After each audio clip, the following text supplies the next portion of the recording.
After a very successful DELE A1 exam, I decided to do the DELE A2. And what do you know? DELE A2 was even better than DELE A1. But before I tell you anything more, if you see my YouTube channel, if you scroll down a little bit, you will see a study vlog that I uploaded back in 2022 when I was actually preparing for the DELE A2 exam. In fact, the notes that you see me writing in that video are exactly what I'm holding in my hand right now. So it's a full circle moment. In today's video, I'm going to be telling you everything that I did in that video. So back in 2022, what I did while I was preparing for the DELE A2 exam. The things that I know now, which I didn't know back then. My note taking, all the resources, basically everything related to the DELE A2 exam. Let's get started. Let's understand what happens at level A2. So you've just finished level A1, you're still a beginner, but at the same time, you are suddenly introduced to a lot of important concepts such as the indefinido, the imperfecto, the imperativos, along with all the vocabulary that just comes at a new level. So things can get really overwhelming. Please go very slow, take your time with each and every single concept. What I mean is that, for example, if you're starting with the indefinido tense, do not try to jump to all the verbs all at once altogether. Start with the regular ones, understand how their structure works, and once you've digested that a little bit, then move on to the irregulars. Similarly, if you're doing the imperativos, learn the two form first, and when you're comfortable enough, then move to the other forms like the usted and things like that. So yes, please go slow, digest concepts, and do not be in a hurry to suddenly plunge your level at an advanced one. At A2, you're still a beginner, so you can take it slow. I definitely started feeling overwhelmed, especially at the end of the course where there were so many new concepts that were introduced. And the one thing that did help me was making SoCs. Now, the SoCs stands for Summary of Concepts, which is this simple note-taking method or these simple notes that I've made here. In fact, what you see me writing in my previous study blog is SoCs. So it's very simple actually. As you can see over here, all I've written is the concept that was introduced. So the first concept that I have on here is how to introduce someone. All I've written there is you can use te presento a, le presento a, este es, esta es, and another line that says you do not say te introduzco a. That's it. So it's so simple to review, and that's how I've listed all the concepts that were there in A2. I think there's another paper inside, but yes, basically you get an idea of how I've listed the key ideas, the main things to remember, what you should do and what you shouldn't do in a piece of paper. Just summarize your concepts. Because realistically, if you tell me to revise my concepts from this fat textbook versus this is definitely easier. And as you can see, I've saved these notes. Even though I wrote this in 2022, I still have them and I plan on keeping them. Because it's so easy to glance through, take a quick revision before your exam, or especially if you're looking for this concept. So I highly recommend making a summary of concepts.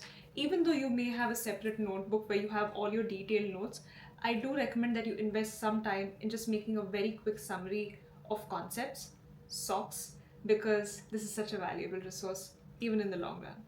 Let's talk about my note taking. So if you watch my previous video, you know my notebook. You've seen my notebook if you watched my previous video. I have it somewhere here. Yeah.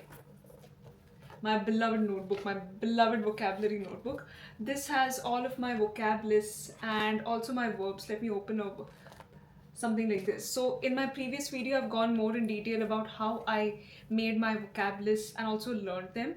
But more importantly, in today's video, I want to mention the technique that I used to write and learn verbs, which was to write the 6 conjugations of the present tense while I was in A1. And then in level A2, I started writing the indefinido conjugations right next to the presente conjugaciones. And that was a game changer because at this stage, I started learning, I was fairly okay with the present tense conjugation, so I knew that, and I was able to see the indefinido conjugations right next to it. Learned both together along with the participios and the gerundios. You'll know what I'm talking about if you watched my other videos, so please to check that out. I think this method is really worth trying because A2 is still, like I said, a beginner level, a foundation level, and if you are able to build a foundation in the present tense and in the indefinido tense, your other tenses will become a little easier to form. So highly recommend integrating a vocabulary and a note-taking system that makes things very easy for you to remember these for all the levels to come. Let's speak about the resources that I used. Primarily as like the textbook, I use this book called The Protagonistas. What I love most about this book is the vocabulary and the grammar section at the end. So you have all the grammar concepts and vocabularies also given at the end of the book.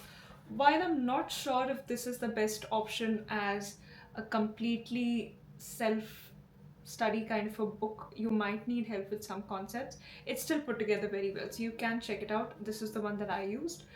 Other than that, I also use a lot of free resources and applications and websites online. The ones that I keep talking about all the time, even for level A1, is Profe DELE, a fantastic website, especially if you like to learn with games and interactive media, reading, things like that. It's fantastic. Profe DELE. Duolingo, our favorite Duolingo. But the only thing about Duolingo at level A2 is that you will have to finish a lot of level A1s to ultimately reach A2, so that might be a little bit of a challenge. Lately, I'm also enjoying Duo cards. Yeah, Duo cards. I think even that's really fun. While I'm trying it at a higher level for me right now, I think this would have been very useful at A2. So I think even that should be really helpful.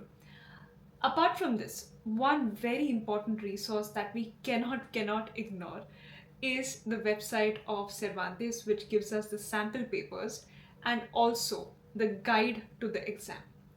Again, once again, going back to the vlog that I had shared back in the day, you will see me doing sample papers, the mock papers of the DELE A2 exam, and how important that is to try out.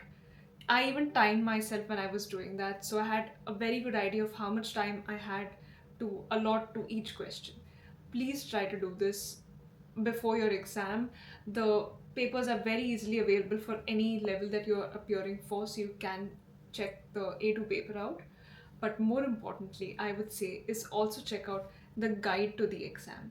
So I'll leave all of these links in the description, but basically when I was exploring the guide, it's actually a value-packed resource, and I wonder why I did not check this during C1, because it gives you all of the information of exactly what the examiners are looking for, the exact structure of the exam, the rubrics. It's all there, and it's ready for you to take advantage of before your exam. So these are really valuable resources which are available online to anyone for free. Please do check them out. I'm going to link them in the description, and if you need any help, you can reach out to me in case you're not understanding how to access these. Some general tips that I want to leave you with is, number one, review your SoCs often, because this will not just help you with your concepts, but it really helped me with my oral exam also. So for example, because I had reviewed my SoCs again and again, I can tell you, for example, that I remember, okay, the first concept that I had in my SoC was about introducing people. Is there a way that I can use this concept somehow in my oral exam? I could. In the image description, te presento a esta familia, te presento a esta persona. Something like that. So reviewing your SoCs or your concepts, if you do them a certain number of times, it's also going to help you not just in the written exam, but in the oral examination as well. Secondly, I would say list down all the irregularities. So you're going to see a lot of irregulars in participios, in indefinidos, in imperativos.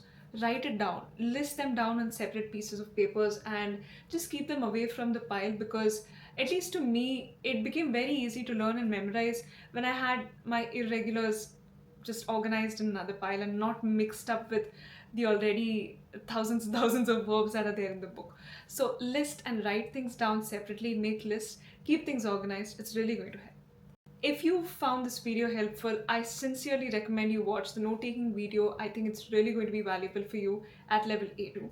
Thank you so much for watching. If you need anything, please reach out and I'll be happy to help. See you soon.